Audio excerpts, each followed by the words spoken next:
ಅವಳ ಹೆಸರು ಸುನೀತಾ. ಬೆಂಗಳೂರಲ್ಲಿ ವಾಸಿಸುತ್ತಿದ್ದಳು. ಐಸ್ ಕ್ರೀಮು, ಡೈರಿ ಮಿಲ್ಕು ತಿಂದು ಬೆಳೆದ ಹುಡುಗಿ ಅವಳು. ಇಂಥ ಸುನೀತಾಳಿಗಿದ್ದ ದೊಡ್ಡ ಕ್ರೇಜ್ ಅಂದ್ರೆ ಸುಮ್ಮ ರೌಂಡ್ ಹೊಡೆಯೋದು. ಮನೆಗೆ ವಾಪಸ್ ಬರೋಕ್ಕಿಂತ ಮುಂಚೆ ದಾವಣಗೆರೆ ಬೆಣ್ಣೆ ದೋಸೆ ತಿನ್ನೋದು. ಆಮೇಲೆ ಸ್ಕೂಟಿ ಹತ್ಕೊಂಡು ಬೊರ್ರ್ ಬೊರ್ರ್ ಅಂತ ಹಾರ್ನ್ ಹೊಡ್ಕೊಂಡು ಡುಯೀ ಅಂತ ಸೀದಾ ಪದ್ಮನಾಭನಗರಕ್ಕ ಬಂದ್ಬಿಡೋದು. ಹೇಳಿ ಕೇಳಿ ಸುಂದಿ. ಹುಡುಗರು ಸುಮ್ನೆ ಇರ್ತಾರಾ? ಇಲ್ಲ ಸ್ವಾಮಿ. ಆ ಮಲ್ಲೇಶ್ವರದ ಅಷ್ಟು ಹುಡುಗರು ಇವಳ ಹಿಂದೆ ಹಿಂದೆಯೇ ಸುತ್ತುತ್ತಾ ಕಾಲ್ ಹಾಕೋಕೆ ಟ್ರೈ ಮಾಡ್ತಿದ್ರು. ಇವಳು ಸುಮ್ಮನೆ ಒಂದಲ್ಲ ಕಣ್ಣು ಹೊಡೆದು ಅಷ್ಟು ಹುಡುಗರ ದಿವಾಳಿ ಸ್ಕೂಟಿ ಹತ್ಬಿಡ್ತಾ ಇದ್ಲು.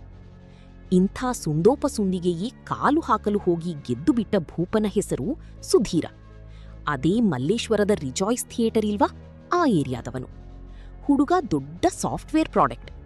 ಇಡೀ ವಾರ ದುಡಿದು ತಲೆ ಕೆಟ್ಟೋಗಿರ್ತಾ ಇತ್ತಲ್ಲ, ಅದೇ ಕಾರಣಕ್ಕೆ ವಾರವಾರವೂ 8ನೇ ಕ್ರಾಸ್ಗೆ ಬಂದು ಬೆಳಗ್ಗಿಂದ ಸಂಜೆ ತನಕ ಅದೇ ರೋಡಲ್ಲಿ ಈ ಕಡೆಯಿಂದ ಆ ಕಡೆಗೆ, ಆ ಕಡೆಯಿಂದ ಈ ಕಡೆಗೆ ಅಡ್ಡಾಡ್ತಿದ್ದ. ಹೀಗಿರುವಾಗ ಅದೊಂದು ದಿನ ಮಿಂಚಿಂಗೂ ಅನ್ನೋವಂತೆ ಸಿಂಗಾರವಂಶಿಗೊಂಡಿದ್ದ ಸುನೀತಾ ಈ ಹೈದ ಕುಳಿತಿದ್ದ ಜನತಾ ಹೋಟೆಲ್ನಲ್ಲಿಯೇ ಇವನ ಎದುರಿಗಿದ್ದ ಟೇಬಲ್ನಲ್ಲಿಯೇ ಮಸಾಲೆ ದೋಸೆ ತಿನ್ನುತ್ತಾ ಕುಳಿತಿದ್ದಳು. ಅವಳನ್ನು ಕಂಡದ್ದೇ ಈ ಹುಡುಗನಿಗೆ ಆಸೆ ಶುರುವಾಯಿತು. ಪ್ರೀತಿಯ ಕರೆ ಏರಿತು. ಬದುಕು ಅಂತೇನಾದ್ರೂ ಇದ್ರೆ ಇಂಥ ಸುಂದರಿಯ ಜೊತೆ ಇರ್ಬೇಕು, ಇಲ್ಲದಿದ್ರೆ ಬದುಕಿದ್ದು ಪ್ರಯೋಜನವೇನು ಅನ್ಕೊಂಡ. ತಕ್ಷಣವೇ ಎಲ್ಲಾ ದೇವರನ್ನೂ ಬೇಡಿಕೊಂಡ. ಆದದ್ದಾಗಲಿ, ನಾನಂತೂ ಈಗಿಂದೀಗಲೇ ಪ್ರಪೋಸ್ ಮಾಡೇ ಬಿಡ್ತೀನಿ, ಅವಳು ಒಪ್ಕೊಂಡು ಹಂಗಿ ಮಾಡಪ್ಪ ದೇವರೇ ಅನ್ಕೊಂಡವನು ಕುಳಿತಲ್ಲಿ ಒಮ್ಮೆ ಮುಗುನಕ್ಕಿ ಅವಳಿಗಷ್ಟೇ ಕೇಳಿಸುವ ದನಿಯಲ್ಲಿ love me or hate me ಅಂದೇಬಿಟ್ಟ. ಸುನೀತಾ ಒಮ್ಮೆ ಕತ್ತಿತ್ತಿ ನೋಡಿದಳು. ಎದುರಿಗಿದ್ದವನು ಸುಂದರನಂತೆ ಕಂಡ. ಅವನ ಕಣ್ಣಲ್ಲಿ ಪ್ರಾಮಾಣಿಕತೆಯಿತ್ತು, ಪ್ಲೀಸ್ ಎಂಬ ವಿನಂತಿಯಿತ್ತು, ಅಪ್ಪ ಅಮ್ಮ ಅಪ್ಪಿಕೊಳ್ಳುವ ಪ್ಯಾದನವಿತ್ತು. ಇದುವರೆಗೂ ಯಾರಿಗೂ ಒಲಿಯದಿದ್ದ ಈ ಸುಂದಿ ಅವತ್ತು ಆ ಮಸಾಲೆ ದೋಸೆಯ ಬಿಸಿಗಾದವ ಥರ ನಡುಕಿಕೊಂಡಳು. ಎಸ್, ಅವಳು ಸುಧೀರನನ್ನೇ ತಿನ್ನುವಂತೆ ನೋಡ್ತಾ ಕಿಸ್ಮಿ ಆರ್ ಕಿಲ್ಮಿ ಅಂದ್ಬಿಟ್ಟಳು. ಮರುಕ್ಷಣವೇ ಅವರಿಬ್ಬರ ಲವ್ ಪಾಸಾಯಿತು. ಆಮೇಲೂ 1-2 ವಾರ ಅದೇ ಜನತಾ ಹೋಟೆಲಲ್ಲಿ ಇವರಿಬ್ರೂ ಲವ್ ಹೊಡೆದ್ರು. ಅದೇ ವೇಳೆಗೆ ಈ ಸುಧೀರ ಅವಳಿಗೊಂದು ಮೊಬೈಲು ಕೊಡಿಸಿದ, ಲೈಫ್ ಟೈಮ್ ಕನೆಕ್ಷನ್ ಹಾಕ್ಸಿದ. ಸಖತ್ ಖುಷಿಯಾದ ಈ ಚೆಲುವಿ ಅವನನ್ನು ಸೀದಾ ಮನೆಗೆ ಕರೆದೊಯ್ದು ಎಲ್ಲರಿಗೂ ಪರಿಚಯ ಮಾಡಿಸಿದಳು. ಹೇಳಿ ಕೇಳಿ ಸಾಫ್ಟ್ವೇರ್. ಒಪ್ಪದೇ ಇರೋಕ್ಕಾಗುತ್ತಾ? ಹುಡುಗಿ ಮನೇಲಿ ಒಪ್ಪಿದ್ರು. ಕೆಲವೇ ದಿನದಲ್ಲಿ ಹುಡುಗನ ಮನೆಯವರು ಒಪ್ಪಿ ಎಂಗೇಜ್ಮೆಂಟ್ ಕೂಡ ಮುಗಿಸ್ಬಿಟ್ರು. ಅವತ್ತಿಂದ ಶುರುವಾಯ್ತು ನೋಡಿ, ಹಗಲು ರಾತ್ರಿ ಇಬ್ರು ಸುತ್ತಿದ್ದು. ಅಷ್ಟಾದ್ಮೇಲೂ ಮೊಬೈಲ್ನಲ್ಲಿ ಇಬ್ರು ಹರಟೆ ಹೊಡಿದ್ದು. ಎಷ್ಟೋ ಬಾರಿ ಇಡೀ ರಾತ್ರಿ ಮಾತಾಡ್ತಾನೇ ಇರ್ತಿದ್ರಂತೆ ಇಬ್ರು. ನಿಮ್ಮತ್ರ ಸೀಕ್ರೆಟ್ ಎಂತಾದ್ದು ಸ್ವಾಮಿ? ಟಾಯ್ಲೆಟ್ಗೆ ಹೋದಾಗ ಕೂಡ ಇಬ್ರು ಮೊಬೈಲ್ ಹಿಡ್ಕೊಂಡೇ ಹೋಗ್ತಿದ್ರಂತೆ. ಈ ಸುನೀತಾಳಿಗೆ ಮೊಬೈಲ್ ಹುಚ್ಚು ಅದೆಷ್ಟು ಹಿಡ್ಕೊಳ್ತು ಅಂದ್ರೆ, ಅದೊಮ್ಮೆ ಅವಳು ತನ್ನ ಗೆಳತಿಯರು ಮತ್ತು ಅಪ್ಪ ಅಮ್ಮನ ಜೊತೆ ಮಾತಾಡ್ತಾ ಇದ್ದಾಗ ತೀರಾ ಆಕಸ್ಮಿಕವಾಗಿ ಹೇಳಿಬಿಟ್ಲು, ಈ ಮೊಬೈಲ್ ಬಂದ ಮೇಲೆ ನನ್ನ ಬದುಕೇ ಬದಲಾಗಿದೆ. ಬೈ ಚಾನ್ಸ್ ನಾನೇನಾದ್ರೂ ಸತ್ತೋದ್ರೆ ಪ್ಲೀಸ್ ಈ ಮೊಬೈಲ್ನ ನನ್ನ ಜೊತೆನೇ ಮಣ್ಣು ಮಾಡಿ. ಈ ಮೊಬೈಲ್ ಜೊತೆಗಿಲ್ಲ ಅಂದ್ರೆ ನನ್ನ ಆತ್ಮಕ್ಕೆ ಶಾಂತಿ ಸಿಗಲ್ಲ. ಈ ಮಧ್ಯೆಯೇ ಅದ್ಯಾವುದೋ 10 ದಿನದ ಟ್ರೈನಿಂಗು ಅಂತ ಸುಧೀರ ಹೈದರಾಬಾದ್ಗೆ ಹೋದ. ಹೇಗಿದ್ದರೂ ಮೊಬೈಲ್ ಇತ್ತಲ್ಲ, ಇಬ್ರು ಹಗಲು ರಾತ್ರಿ ಟಾಕಿಂಗೋ. ಅವರದು 24x7 ಚಾನೆಲ್ ಥರ. ಹೀಗಿರುವಾಗಲೇ ಅದೊಂದು ಸಂಜೆ ಸುನೀತಾ ಯಾರೊಂದಿಗೋ ಮಾತಾಡಿಕೊಂಡು ಝುಯ್ ಅಂತ ಬರ್ತಿದ್ದಾಗಲೇ ಅನಾಹುತ ನಡೆದು ಹೋಯಿತು.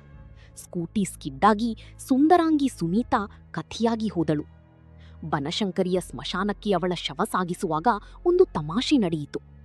ಎಲ್ಲ ಪೂಜೆಯ ನಂತರ ಶವನ ಎತ್ತೋಳಕ್ ಹೋದ್ರಿ ಅದು ಏಳಲೇ ಇಲ್ಲ. ಅರಿ, ಇದೇನಪ್ಪ ವಿಚಿತ್ರ ಎಂದು ಎಲ್ಲರೂ ಬೆರಗಾಗಿ ನಿಂತಿದ್ದಾಗಲೇ ಬಹುಶಃ ಈ ಹುಡುಗಿಯ ಯಾವುದೋ ಆಸೆ ಈಡೇರಿಲ್ಲ ಅನ್ಸುತ್ತೆ, ಅದಕ್ಕೆ ಹೀಗಾಗ್ತಾ ಇದೆ ಅಂದರು ಯಾರೋ. ತಕ್ಷಣವೇ ರಾಜಕಾರಣಿಯೊಬ್ಬರಿಗೆ ಪೂಜೆ ನಡೆಸಿಕೊಡಲು ಕೇರಳದಿಂದ ಬಂದಿದ್ದ ಸುನೀತಾಳಿದ್ದ ಪದ್ಮನಾಭನಗರದಲ್ಲಿ ತಂಗಿದ್ದ ವಾಮಾಚಾರಿಯೊಬ್ಬನನ್ನು ಕರೆತಂದು ವಿಷಯ ತಿಳಿಸಲಾಯಿತು. ಆತ ದಡಬಡಸಿ ಬಂದವನೇ ಶವನ ಹಣೆಯ ಮೇಲೆ ಕೈಯಿಟ್ಟು ಆತ್ಮದೊಂದಿಗೆ ಮಾತುಕತೆ ನಡೆಸಿ, ಇದಕ್ಕೆ ಮೊಬೈಲ್ ಬೇಕಂತೆ, ಕೊಡ್ತೀರಾ ಅಂದ. ತಕ್ಷಣವೇ ಸುನೀತಾಳ ಹೆತ್ತವರಿಗೆ ಆಕೆ ಹಿಂದೊಮ್ಮೆ ಹೇಳಿದ್ದು ನೆನಪಾಯಿತು. ಓ, ಇದು ಮಗಳ ಕಡೆಯ ಆಸೆ ಅಂದುಕೊಂಡ ಅವರು ಸುನೀತಾ ಬಳಸುತ್ತಿದ್ದ ಮೊಬೈಲನ್ನು ಶವನ ಹೊಟ್ಟೆಯ ಮೇಲೆ ಇಟ್ಟು ನಂತರ ಎತ್ತಿದರು ನೋಡಿ. ಎಲ್ಲವೂ ಹೂ ಎತ್ತಿದಷ್ಟು ಸಲೀಸಾಗಿ ಮುಗಿತು. ಕಲ್ಲು ಕರಗುವಂತೆ ಅತ್ತ ಸುನೀತಾಳ ಬಂಧುಗಳು ಶವವನ್ನು ಮಣ್ಣು ಮಾಡಿ ಬಂದರು. ತೀರಾ ಸೆಂಟಿಮೆಂಟಲ್ ಎಂಬಂತಿದ್ದ ಸುಧೀರನಿಗೆ ಸುದ್ದಿ ಗೊತ್ತಾದ್ರೆ ಶಾಕ್ ಆಗ್ತಾನೆ ಅನ್ಕೊಂಡು ಅವರು ಈ ವಿಷಯ ತಿಳಿಸಲೇ ಇಲ್ಲ. ಈ ಕಡೆ ಹೈದ್ರಾಬಾದಿಗೆ ಬಂದಿದ್ದಲ್ಲ ಸುಧೀರ. ಅವನ ಕೆಲಸ 8 ದಿನಕ್ಕೆ ಮುಗೀತು. ತಕ್ಷಣವೇ ಸುನೀತಾಳ ಮನೆಗೆ ಫೋನ್ ಮಾಡಿದ. ಫೋನ್ ತಗೊಂಡಿದ್ದು ಸುನೀತಾಳ ತಾಯಿ ಅಂತ ಗೊತ್ತಾದ ತಕ್ಷಣ, ಆಂಟಿ, ನಾನ್ ಬೆಳಗ್ಗೆ ಬರ್ತಾಯಿದ್ದೀನಿ. ಸುನೀತಾಳಿಗೆ ಹೇಳ್ಬೇಡಿ. ಅವಳಿಗೆ ನಾನ್ ದಿಢೀರಂತ ಬಂದು ಶಾಕ್ ಕೊಡ್ಬೇಕು ಅಂತಿದ್ದೀನಿ ಎಂದೆಲ್ಲ ಬಡಬಡಿಸಿದ. ಅವನು ಎರಡನೇ ಮಾತಾಡಲು ಅವಕಾಶ ಕೊಡದ ಈಕೆ, ಸುಧೀ, ತಕ್ಷಣ ಮನೆಗೆ ಬಾ, ನಿಂಗೊಂದು ಇಂಪಾರ್ಟೆಂಟ್ ವಿಷಯ ಹೇಳೋದಿದೆ ಎಂದು ಫೋನ್ ಕಟ್ ಮಾಡಿದರು. ಇವನು ಬೆಳಗ್ಗೆಯೇ ಓಡೋಡಿ ಬಂದ. ಇವನು ಸುನೀ ಅಂದ್ಕೊಂಡೇ ಒಳಬಂದದ್ದು ಕಂಡು ಅವರ ಮನೆಯವರೆಲ್ಲ ಬಿಕ್ಕಳಿಸಿದರು. ತದನಂತರದ ವಿಷಯ ತಿಳಿಸಿದರು. ಅವನು ಒಮ್ಮೆ ದಿಗಿಲುಗೊಂಡ.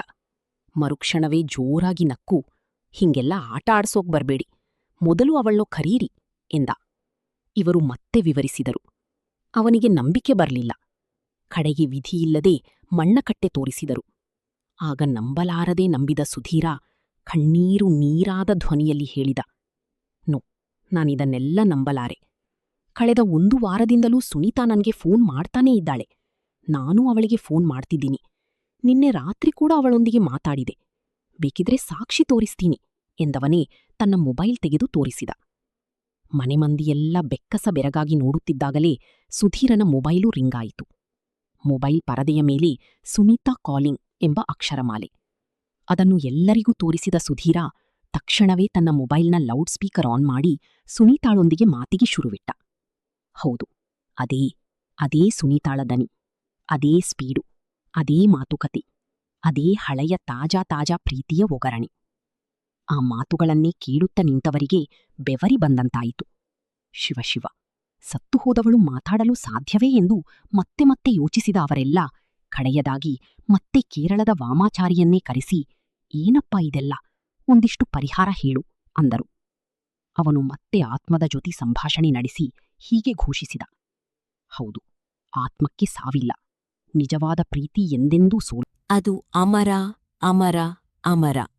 ಸುಧೀರ ಬದುಕಿರುವವರೆಗೂ ಸುನೀತಾಳ ಆತ್ಮ ಮಾತಾಡ್ತಾನೇ ಇರುತ್ತೆ, ಮೊಬೈಲ್ ಮೂಲಕ. ಹೌದು, ಇದು ನಡೆದ ಕಥೆ. ಮೊಬೈಲ್ ನೆಟ್ವರ್ಕ್ ಎಷ್ಟೊಂದು ಶಕ್ತಿಶಾಲಿ ಎಂದು ವಿವರಿಸಬೇಕಿಲ್ಲ. ಅದಕ್ಕೆ ಈ ಕಥೆ ಒಂದು ನೆಪ ಅಷ್ಟೇ. ಈ ಕಥೆಯ ಒರಿಜಿನಾಲಿಟಿಯ ಬಗ್ಗೆ ಮತ್ತೆ ಮತ್ತೆ ಕೇಳುವವರಿಗೆ ಒಂದು ಕಿವಿಮಾತು. ನಾಳೆ ಏಪ್ರಿಲ್ 1. ಅದು ಗೊತ್ತಿಲ್ಲದೆ ನಾನು ಹೇಳಿದ್ದನ್ನೆಲ್ಲ ನಂಬಿದ್ರೆ, ಏಪ್ರಿಲ್ ಫೂಲ್.